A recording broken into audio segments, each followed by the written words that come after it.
Hey, Dad. Good day, Jamie. Yeah, we were saying, do we say good morning? What do we say here? It is morning where I am. You can see out there. Um, welcome back. We're excited to be back for our second recording. Again, Oh, just a we preface, are. right? Just a preface that we are trying to do this unedited, so that's going to be a little clunky as we figure this out. Today's episode, we wanted to get into a little bit about how we got to where we are right now, and how we want to move forward. So, Dad, I thought I'd kind of do a real quick intro on our framework that we eventually landed on. Great idea. Okay. So, when Dad and I first started this forever ago, we were recording and we're chatters. So things got a little blabby. And then we were like, okay, there's got to be some structure. What are we going to do here?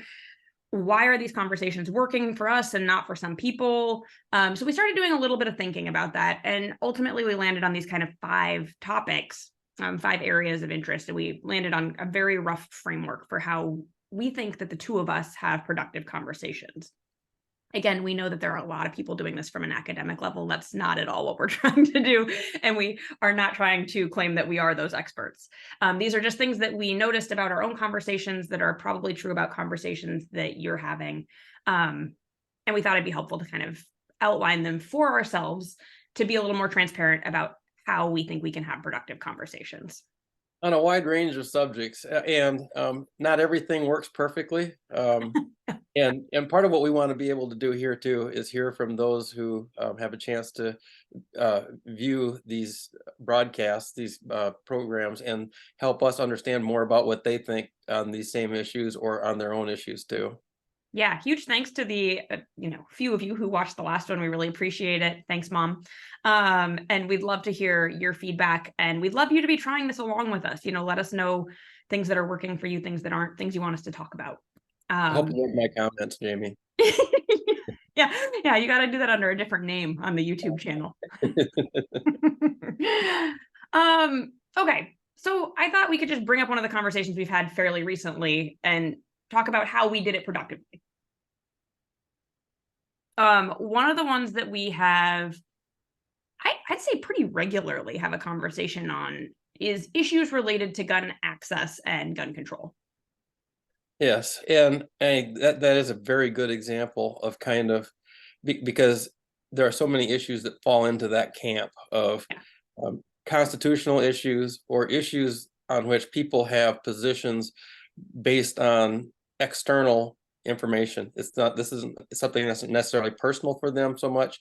It's, Some constitution people or, it is really personal for, though. well, it is. I mean, you personalize those issues, but but you also have the basis for your positions too that are based on either experience or based on constitution or whatever it might be. Yep. But it's one that helps us look at that framework in a way and understand how a good number of issues fall into that same kind of category of topics anyway.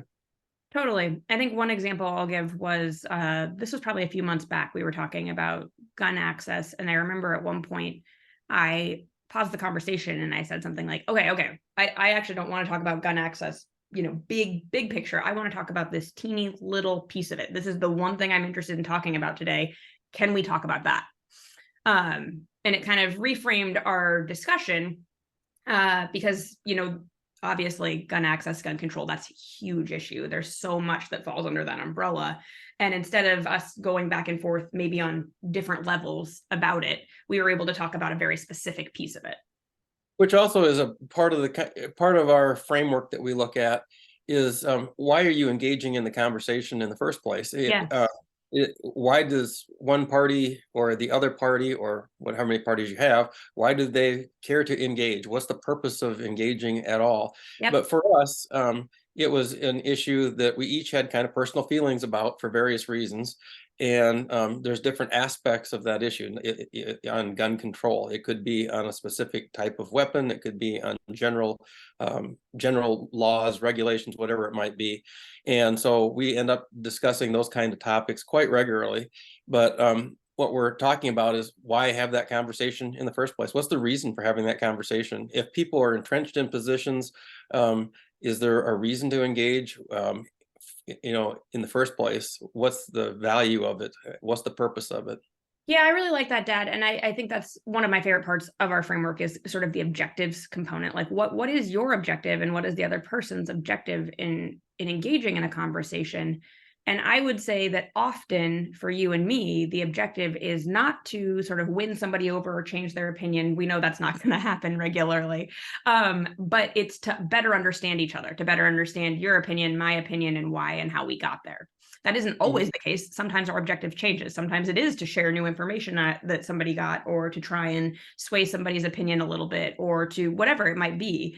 Lots of different objectives, and no one is wrong, but it's great to be transparent about what your goal in the conversation is, and then also try and determine what the other person or party's goals are in that. And then another part that's interesting, again, in looking at these conversations that we have between us is, we often have different sources to kind of background ourselves.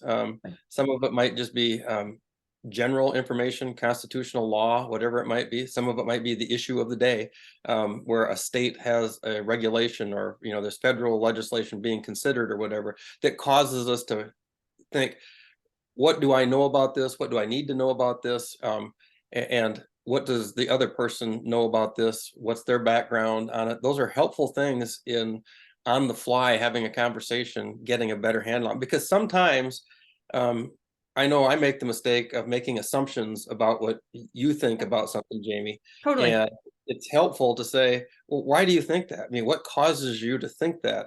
And some of the times it's their sources of information, where people get information from. And the other thing is what you find, and we just kind of touched on this, the arguments that one person has might not line up with quite what the other person's doing. Somebody might have a big picture position on it. Somebody else has a smaller, more pixelated position that they're coming from. And you have to decide how to have that conversation and be able to marry those two things together in that conversation.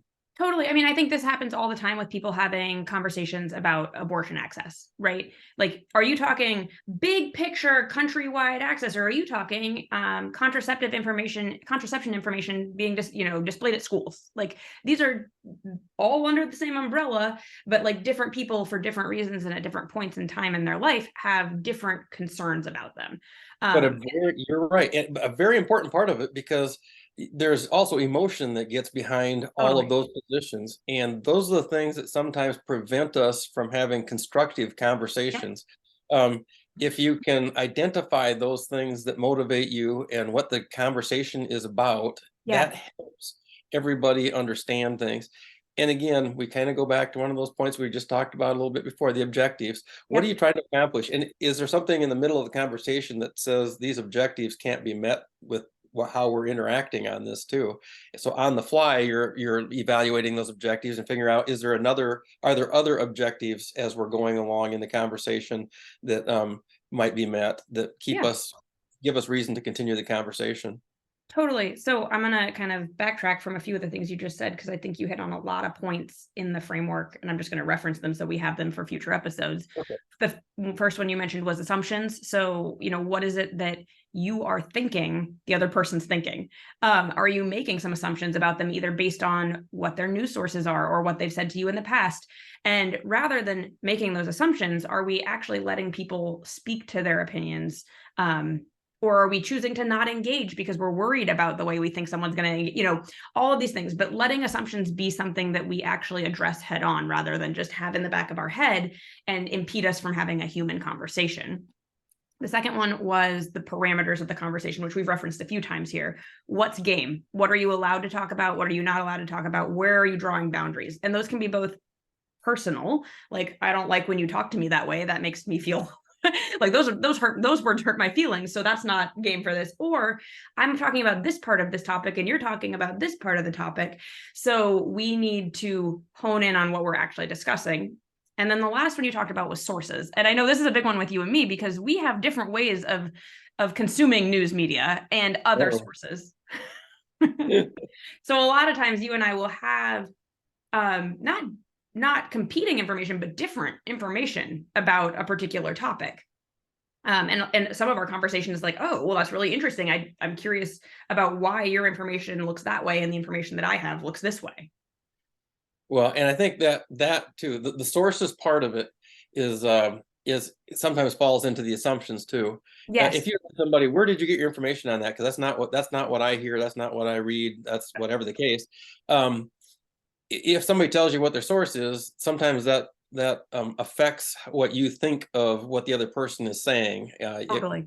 Their sources may have less credibility with you, or they may have more credibility with you, whatever the case might be. But understanding not just your sources, but the other people in the conversation sources too, because often Jamie and I will say, well, I just heard this, and here's where I heard it, or I just Yeah. read this, and this is where I read it. And Yep. I happen to be a person who um, I I monitor a lot of sources, whether I agree with them or not. And I love this about you. well, I know, but there's a lot of people who tend to, and for good reason, listen to sources that are more in step with with their beliefs. There's Yes. nothing wrong with that. That's perfectly fine. And in today's world, when most of media comes out with opinion, not just sterile news, Yeah. um, it's one of those things where people tend to tune into things that resonate with them.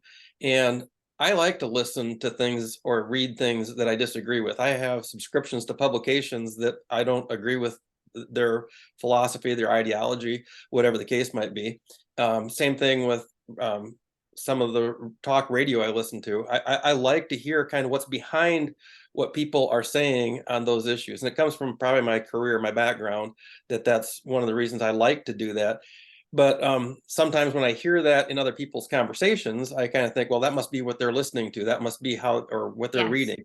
I may or may not be right, but it's helpful to understand where people get their information, where your information's coming from, and being able to reconcile a little bit about those sources, because sometimes the sources themselves, even the aggregators, are taking information that tends to kind of back where they come from, I think. I'm sorry. This is a direct dig at me right now. I see. No, no, no, no, no, no. I do aggregator stuff. I do aggregator stuff all the time. But I like it. And it's different than getting just from from the horse's mouth. I mean, Yeah. when you hear the aggregators see the aggregators putting it together.